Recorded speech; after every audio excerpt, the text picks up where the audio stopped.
आप सभी को मेरा नमस्कार। मैं हूं नन्हे पहलवान और आप देख रहे हैं हमारा यूट्यूब चैनल स्लो जिंदगी। मेरे साथ मौजूद है बाबा रामदास जी। बाबा जी जय श्री राम। जय श्री राम। बाबा जी, पंजाब में सनौर पटियाला के पास एक विधानसभा पड़ती है, वहां से एमएलए हैं हरमीत सिंह पठान माजरा।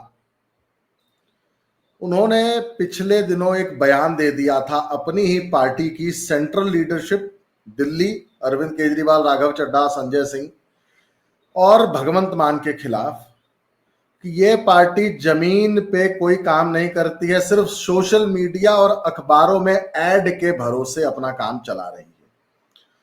तो भगवंत मान और आपको तो अरविंद केजरीवाल का रवैया शुरू से पता है कि ये कैसे अपनी पार्टी के उन सभी जो भी इनके साथ शुरुआती दिनों में लीडर्स थे, कैसे उनको लात मार के भगाने का काम करता है अरविंद केजरीवाल, और एक प्राइवेट लिमिटेड कंपनी की तरह अपनी पार्टी को चलाता है, जैसे मुलायम सिंह यादव, लालू यादव और रीजनल पार्टीज करती हैं।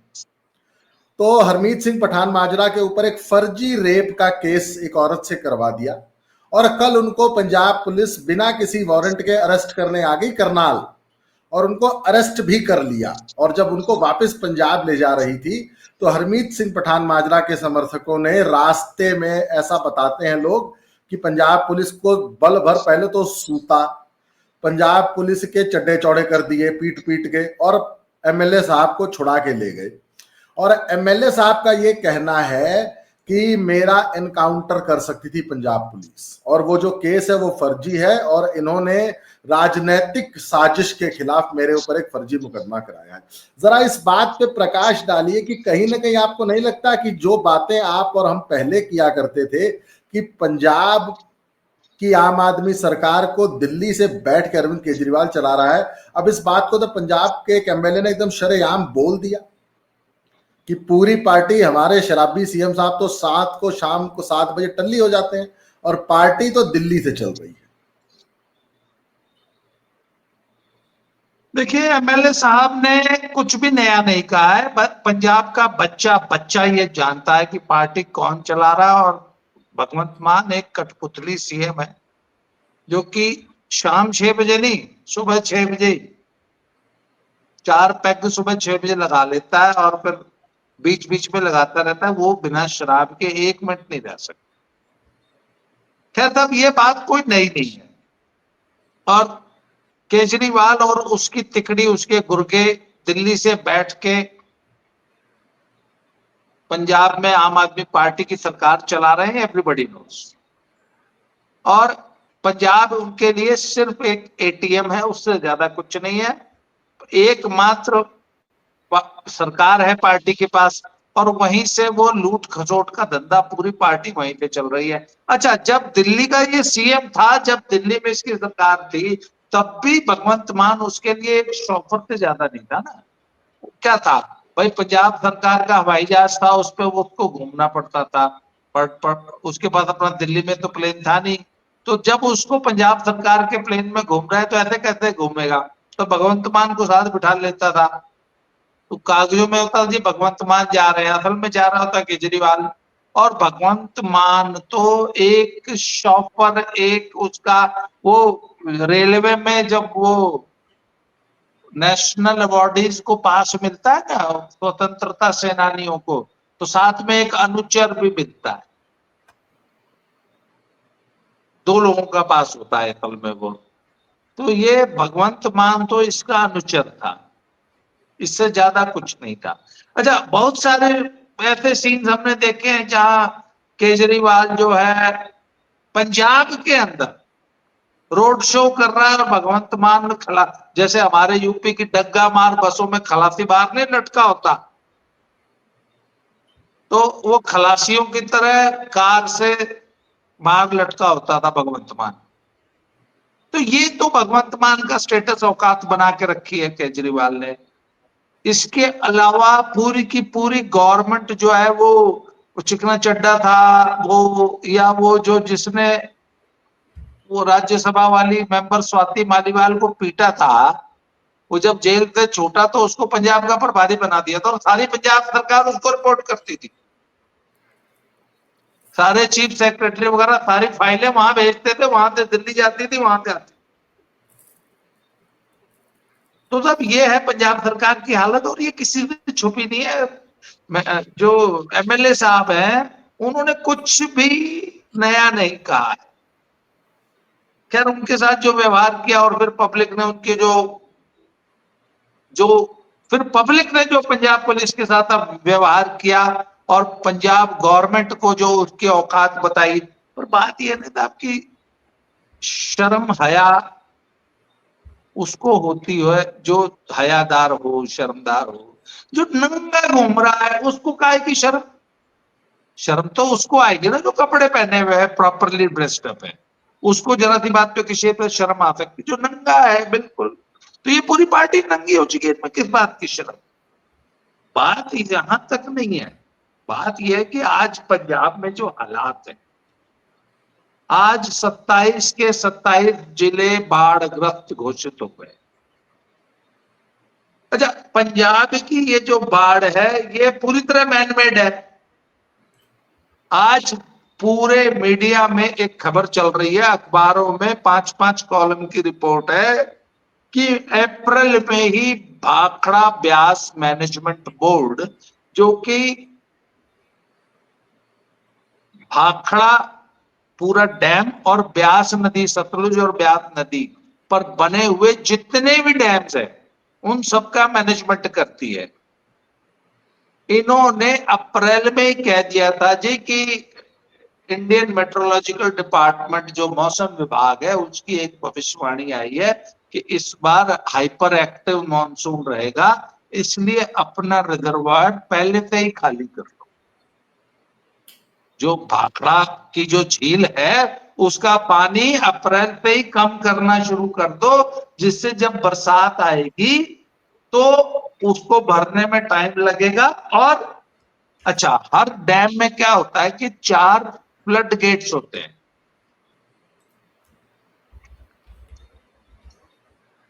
होता क्या है कि जब पानी बढ़ता है और जब डैम में पानी भरने लगता है तो थोड़ा थोड़ा पानी रिलीज करते रहते हैं। जैसे कोई एक फ्लड गेट कोई 1 फुट के लिए 1 फीट खोल दिया और वो करीब 3-4 घंटे या एक दिन चला, खुल गया, थोड़ा सा पानी का लेवल कम हुआ फिर बंद कर दिया। तो उतना पानी तो वो तो अभी तो सारी नदियां डैम के नीचे सब सूखी पड़ी रहती हैं, उसमें थोड़ा थोड़ा पानी जाता रहता है, कोई दिक्कत नहीं आती। तो जब इन्होंने अप्रैल में तो ये पूरे जो है सिंह सूर में पंजाब के एक कहते थे एक टपका पानी नहीं देना, पंजाब कोल पानी नहीं हैगा, अस्सी नहीं दिंदे पानी राजस्थान नु ते दिल्ली नु तो हरियाणा नु, एक एक बूंद के लिए लड़ रहे थे।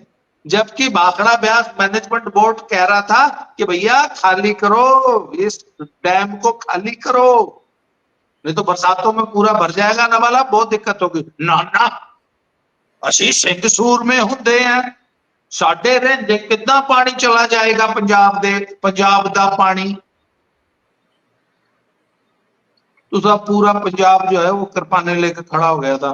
इन्होंने यहां तक कि पंजाब पुलिस ने भाखड़ा डैम पे अनाधिकृत कब्जा कर लिया, जबकि उसकी सुरक्षा सीएसएफ के जिम्मे होती थी।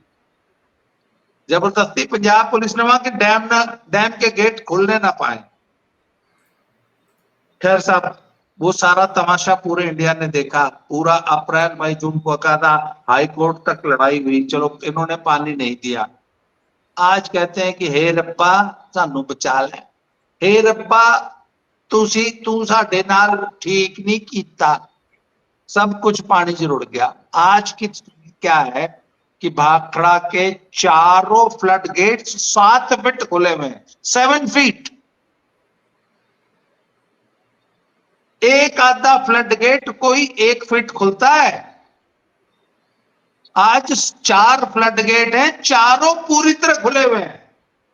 तो वो पानी कहां जाएगा भैया? तो वो कल आपको याद होगा हम लोग जब सतलुज क्रॉस करके लुधियाना से जलंधर गए थे तो सतलुज एकदम लबालब भर के चल रही थी। तो जब लुधियाना में सतलुज लबालब भर के खतरे के निशान से ऊपर बह रही है तो वो नीचे जाके हल्के पत्तन के पास और कपूरथले जिले में और फिरोजपुर जिले में तो उसने तबाही मचानी ही मचानी है। तो वो घुस गई खेतों में, फ्लड का पानी घुस गया, गांव डूब गए, फसलें डूब गई। अब रो रहे रब्बा तू साडे नाल सही नहीं कीता। अप्रैल से कह रहा था बीबीएमबी खाली करो खाली करो। अगर इन्होंने भाखड़ा तब खाली किया होता तो आज एक आधा फ्लड गेट खुलता, उतने पानी को दरिया मैनेज कर लेता है। जब 4-4 फ्लड गेट खुलेंगे तो वो भी 7 फुट, तो कितना पानी का फ्लो हो गया। तो पंजाब में बाढ़ क्यों नहीं आएगी? तो ये स्थिति है जी पंजाब की आज की तारीख में। कल तक तो ये कृपाने मांझ रहे थे कि एक टुपका पानी नहीं देंगे, आज कह रहे हैं हाई डूब गए, हाई डूब गए जी। बाबा जी उसमें एक बात बड़ी इंपॉर्टेंट है ना कि ये कहते हैं कि पानी हमारा है। एक्चुअली वो सारा जो भाखड़ा का डैम है वो तो डिस्ट्रिक्ट बिलासपुर में आता है। वो जो झील है, वो जो पानी सारा भरता है वो तो ऊने के ऊपर नंगल और नंगल से बहुत ऊपर भरता है। तो पंजाब का पानी कैसे हो गया? क्योंकि वो डैम बाद में वो नदी पंजाब में जा रही है, तो आपका पानी नहीं हो गया ना। और सही बात है, अब आप रो क्यों रहे हो भैया? तुम्हारा पानी तुम्हारे यहां अगर तबाही मचा रहा है तो उसके लिए मोदी या और कोई जिम्मेदार कैसे हो सकता है? अब भगवंत मान ने एक नया खेल शुरू किया कि ये खेल अरविंद केजरीवाल दिल्ली में खेलता आया है। अब आप बताइए, एक बार आपको याद है दिल्ली में एक बार फसल खराब हो गई, जिसने तब 50,000 1 लाख रुपए एकड़ मुआवजा अनाउंस कर दिया था। दिल्ली में टोटल कृषि की भूमि कितनी होगी? 50,000 रुपए। दिल्ली में टोटल कृषि भूमि कितनी होगी? 1,000, 2, 4, 5,000 एकड़ होगी, 10,000 एकड़ होगी। नहीं नहीं नहीं, वो केजरीवाल जो है कनॉट प्लेस में शोरूम के छतों पे पुदीना बोता है। उसको कनॉट प्लेस में बड़ी अच्छी खासी खेती होती है पुदीने की जी जी। तो अब एक बात बताइए ना, भगवंत मान देश में और प्रदेश में कैसे अराजकता फैला रहा है और अरविंद केजरीवाल कैसे देशद्रोहियों की तरह अपनी हरकतें कर रहा है। भगवंत मान ने अनाउंस कर दिया कि मैं 50,000 रुपए एकड़ मुआवजा दूंगा। ऐसे किसी भी माहौल में ना, कोई फ्लड आ जाए, कोई प्राकृतिक आपदा आ जाए या कुछ आग लग जाए अगर फसलों को, तो जो खर्चा हुआ होता है ना किसान का, सरकार वो खर्च मुआवजे में दे देती है। आज मैंने पंजाब के कई किसानों से बात की, कपूरथला, सुल्तानपुर लोधी और फिरोजपुर में। वो सारे कहते हैं कि पहलवान जी देखो 8,000 से 12, 12,500 रुपए पर एकड़ धान की फसल में खर्चा आता है। तो 12,500 रुपए अगर किसान को मिल जाए तो उसके जेब से कुछ नहीं जाता है। हाँ चलो इस साल उसकी फसल नहीं हुई तो कोई आमदनी नहीं होगी, लेकिन कोई नुकसान भी नहीं होगा। अरविंद केजरीवाल कहते हैं कि मोदी जी हमें 60,000 करोड़ का राहत पैकेज दें क्योंकि मैंने 50,000 रुपए एकड़ किसानों को मुआवजा देना है। अब एक बात बताइए, अभी मैं और आप तो बिहार देख के आए हैं, वो बेगूसराय और मोकामा और बाढ़ बढ़ैया वाला जो पूरा इलाका है जहां 5 लाख एकड़ भूमि हर साल जलमग्न रहती है, वहां के किसानों को अगर 50,000 रुपए पर एकड़ मुआवजा देना पड़ेगा तो देश तो बर्बाद हो जाएगा। किसानों के नाम पे ये जो देश में अराजकता फैलाने का काम अरविंद केजरीवाल और भगवंत मान कर रहे हैं, इसके लिए देश इनको कभी माफ नहीं करेगा। किसी, आपको याद है ना कि जब सन 84 में ऑपरेशन ब्लू स्टार हो गया था 83 में, तो उसके बाद सेना में जो सिख जवान थे उनको कैसे भड़काने का काम किया था शाहबेग सिंह और इन्होंने, और सेना में विद्रोह कराने का काम किया था। तो देश में और सेना में अगर आप विद्रोह और अराजकता फैलाओगे तो ये अंत में, वो कहते हैं ना अगर पड़ोसी के घर आग लगेगी तो वो अंत में आग आपको भी निगल जाएगी। पड़ोसी के घर में अगर आग लगेगी तो वो आग अगर फैलेगी तो उसमें आपका घर भी जद में आएगा।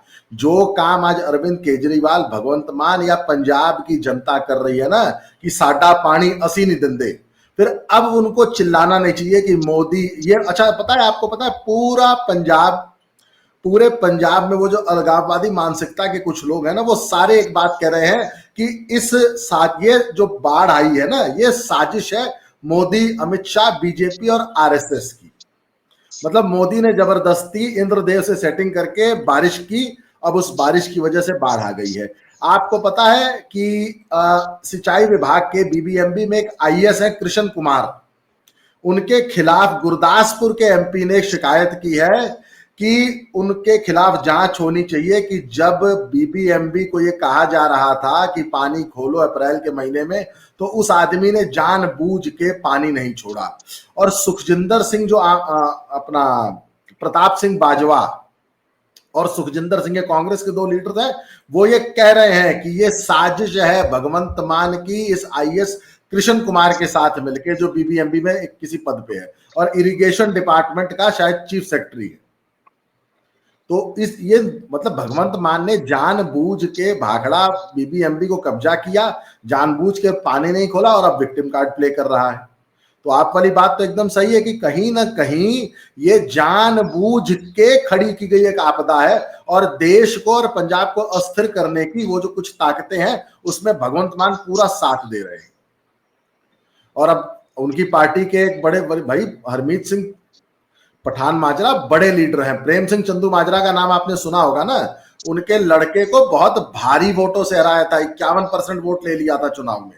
वो आदमी तो अब शरेआम कह रहा है कि दिल्ली में बैठे अरविंद केजरीवाल और राघव चड्ढा सरकार चला रहे हैं, मनीष सिसोदिया 24 घंटे चंडीगढ़ में बैठा रहता है और सारे डिसीजन लेता है और भगवंत मान शराब पी के टुल रहता है। तो अब पंजाबियों को अपनी पंजाबियत और अपनी अनख नहीं याद आ रही है, असी पंजाबी हुन्ने हैं। वैसे तो ये कहते हैं कोई भैया पंजाब च बढ़न नहीं देंगे और दिल्ली के 2 भैया आगे राज कर रहे हैं, तब नहीं इनकी अनख जागती। जी बिल्कुल, ये बिल्कुल। मैं आपको बताऊं कि जब 2017 में आम आदमी पार्टी का अभियान चलता था तो मैं एक बात कहता था कि जो अरविंद केजरीवाल पंजाब का सीएम बनने के सपने देखता है तो पंजाबी इतने अणखी होते हैं कि वो 1 मिनट भी दिल्ली के किसी पॉलिटिशियन को पंजाब में बर्दाश्त नहीं करेंगे। और वो तो कहते ही हैं, उनको तो भैया बोलते हैं वो। और मुझे नहीं पता था, मुझे बिल्कुल भी आइडिया रहा था कि इनकी अणख इतनी मर चुकी है कि ये सिर्फ सीएम नहीं सुपर सीएम बन जाएंगे। और एक नहीं, भगवंत मान के ऊपर 4-4 सुपर सीएम बैठा देंगे। भगवंत मान की वो एक बार याद है,